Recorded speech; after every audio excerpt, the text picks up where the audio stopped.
नमस्कार, मैं हूं अमिता और आप देख रहे हैं हमारा खास प्रोग्राम सीट स्कैनर। झारखंड में लोकसभा चुनाव खत्म होने के साथ ही आगामी झारखंड विधानसभा चुनाव को लेकर सरगर्मी काफी तेज हो गई है। हमारे खास प्रोग्राम सीट स्कैनर में आज हम स्कैन करेंगे मांडर विधानसभा सीट को।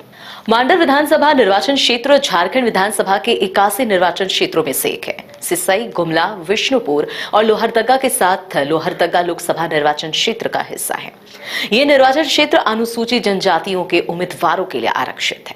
मांडर विधानसभा सीट राजनीतिक दृष्टि से काफी ज्यादा महत्वपूर्ण है।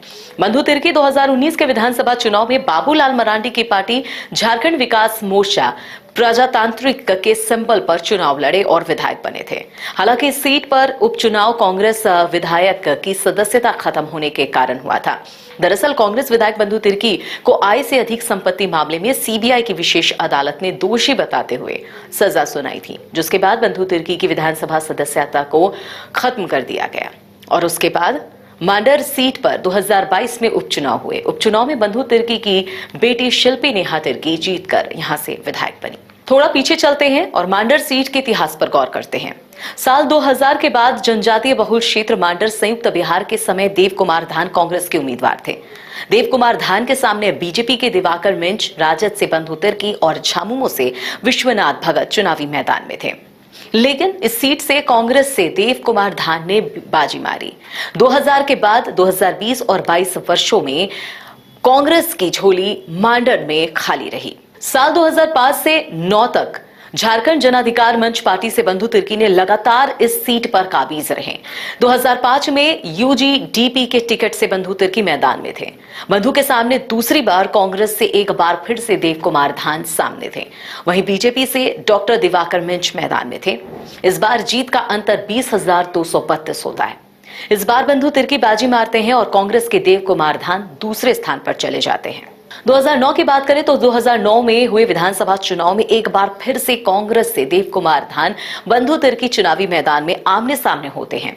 फर्क बस ये था कि इस बार बंधु तिर्की यूजीडीपी पार्टी से चुनाव न लड़कर झारखंड जन अधिकार मंच से चुनावी मैदान में उतरते हैं। तो बीजेपी से अनिल उरांव चुनावी जंग में थे, लेकिन एक बार फिर से बंधु तिर्की को जनता मौका देती है और मांडर का विधायक बनाती है। साल 2014 में बीजेपी से गंगोत्री कुजूर ने किस्मत आजमाया। वहीं बीजेपी के प्रत्याशी गंगोत्री कुजूर के सामने एआईटीसी के टिकट पर मांडर से बंधु तिर्की मैदान में होते हैं। तो वहीं देव कुमार धान को कांग्रेस ने दरकिनार करते हुए इस विधानसभा सीट से रविंद्रनाथ भगत पर दाव खेलती है। तो वहीं देव कुमार धान पार्टी के इस फैसले से नाराज होकर स्वतंत्र यानी निर्दलीय चुनाव लड़ने का निर्णय लेते हैं।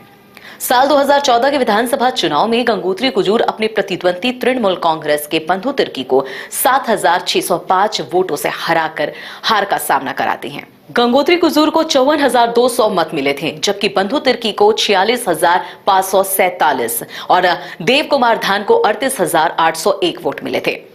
बंधु तिर्की ने साल 2005 और 2009 और 2019 में अलग अलग दलों से चुनाव लड़े और जीत हासिल की। मांडर विधानसभा के मतदाता के लिए पार्टी से ज्यादा प्रत्याशी बेहद ज्यादा महत्व रखते हैं। यही वजह है कि अलग अलग दलों में रहकर भी बंधु तिर्की और देव कुमार धान जैसे नेता जनता के बीच अपनी लोकप्रियता को लगातार बरकरार रखे। जनजातीय बहुल इस विधानसभा क्षेत्र में करीब 4 लाख मतदाता हैं। इसमें मुस्लिम मतदाता की अच्छी खासी संख्या है। मुस्लिम अल्पसंख्यकों की संख्या करीब 80,000 है। साल 2019 में हुए विधानसभा चुनाव में ये सीट विधानसभा चुनाव में गठबंधन के तहत ये सीट कांग्रेस के खाते में चली जाती है। एक बार फिर से देव कुमार धान ने पाला बदलते हुए भाजपा का दामन थाम लिया था और मांडर विधानसभा सीट से चुनाव लड़ा। हालांकि इस बार भी बंधु तिर्की की लोकप्रियता के सामने देव कुमार धान थोड़े फीके पड़ जाते हैं और मांडर की आवाम एक बार फिर से बंधु तिर्की को विधायक के रूप में मौका देती है। 2019 के चुनाव में कांग्रेस उम्मीदवार सनी टोपो को 8,840 वोट मिले थे, जबकि इस चुनाव में जीत दर्ज करने वाले बंधु तिर्की को 92,491 वोट मिले, जबकि भाजपा प्रत्याशी देव कुमार धान को इस चुनाव में 69,364 वोट मिले थे। इसी दौरान आपको बता दें कि वहीं एआईएमआईएम के टिकट पर चुनाव लड़ रहे शिशिर लकड़ा को 23,592 वोट मिले थे। झारखंड की राजनीति में बंधु तिर्की एक दक्ष राजनीतिज्ञ माने जाते हैं।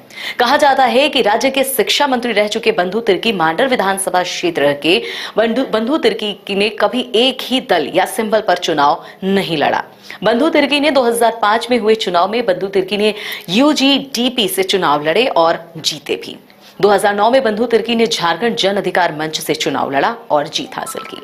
वहीं 2014 की बात कर ले तो 2014 विधानसभा में ममता बनर्जी की पार्टी तृणमूल कांग्रेस के सिंबल पर वो चुनाव लड़ते हैं और दूसरे स्थान पर रहते हैं, जबकि 2019 का विधानसभा चुनाव उन्होंने बाबूलाल मरांडी की पार्टी झारखंड विकास मोर्चा प्रजातांत्रिक के सिंबल पर लड़ा और विधायक बन गए। झारखंड बनने के बाद से अब तक के चुनावी नतीजे ये बताते हैं कि यहां पर मुख्य रूप से व्यक्तिगत आधारित राजनीति हावी रही है, लेकिन इस बीच भारतीय जनता पार्टी ने अपने वोट बैंक को बढ़ाया है, बल्कि 2014 के विधानसभा चुनाव में भी जीत हासिल की। वहीं झारखंड मुक्ति मोर्चा, सीपीआई, माले, आजसू, जेडीयू, राजद जैसे दलों का जनाधार क्षेत्र में काफी कम रहा।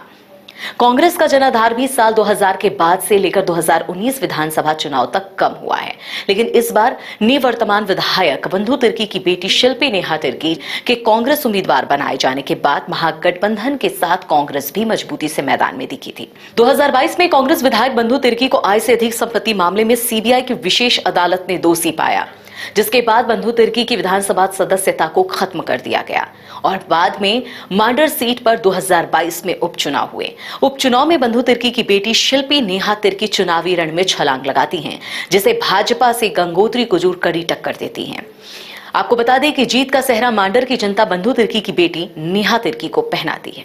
बहरहाल आगामी मांडर विधानसभा के नतीजे क्या होंगे, यहां जनता किसे अपना जनप्रतिनिधि चुनेगी, इसका फैसला तो आने वाले आगामी चुनाव में ही होगा। लेकिन आपको बता दें कि मांडर के चुनावी इतिहास का विश्लेषण करें तो इस बार भी विधायक चुनाव का मुकाबला त्रिकोणीय होता दिख रहा है।